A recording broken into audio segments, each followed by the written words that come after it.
Sourcing 2016, c'est la deuxième édition de cet événement consacré 100% au sourcing et au recrutement. On a eu avec nous cette année 200 sourceurs qui sont venus pour apprendre, échanger. Et cette année, il y avait une thématique centrale, c'est faire aimer le sourcing et plus globalement aimer le sourcing en France. C'était vraiment un sujet qui nous tient à cœur. Valoriser, montrer qu'on est fier d'être des sourceurs et des recruteurs, vraiment c'est ce qu'on a poussé cette année. Et du coup, il y a eu deux formats très distincts. Le premier format sur lequel on a eu une conférence, une étude sur le comportement des sourceurs, la Coupe de France du recrutement, donc un format descendant. Et puis la deuxième partie de la journée, avec des échanges en format trou, avec le message d'approche en 2016, comment on parle à un développeur en 2016, comment on entretient son vivier, comment on source des jeunes diplômés. Donc autant de sujets très pratiques, très concrets, qui concernaient tous les recruteurs et les sourceurs.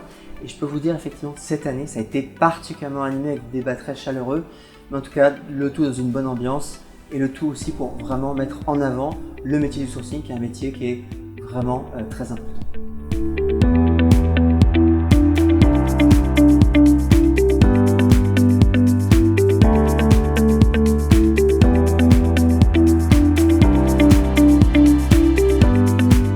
On a eu un début de journée avec de l'information descendante qu'on n'avait pas les années précédentes, où il y avait vraiment des interventions pertinentes, où on a eu du contenu. Moi j'ai noté beaucoup de choses que je vais essayer de garder pour mes équipes également, avec un vrai contenu aussi ludique. Moi je repars avec des idées déjà, je repars avec de la motivation pour mettre des choses en place, et puis je repars avec des rencontres avec des personnes intéressantes avec lesquelles je vais avoir envie de continuer à échanger, peut-être de travailler en collaboration pour qu'on puisse être plus performants tous ensemble.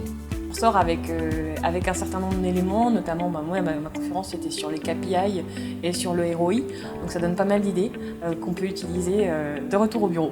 Moi, ce que j'aime toujours bien dans ces trous et ce avec quoi je repars, c'est que finalement, je me pose toujours des questions de mon côté. Je ne sais pas si ces questions sont légitimes, je n'ai pas toujours les réponses et ça me fait moi toujours du bien de voir que je ne suis pas me seul à me les poser et de pouvoir oser lancer la fameuse question que d'habitude on n'aborde pas trop dans une conf ou que j'oserais pas forcément demander à poser à des clients. Et donc là, je repars avec des réponses à des questions que je n'oserais pas poser et avec possiblement des interactions qui vont suivre.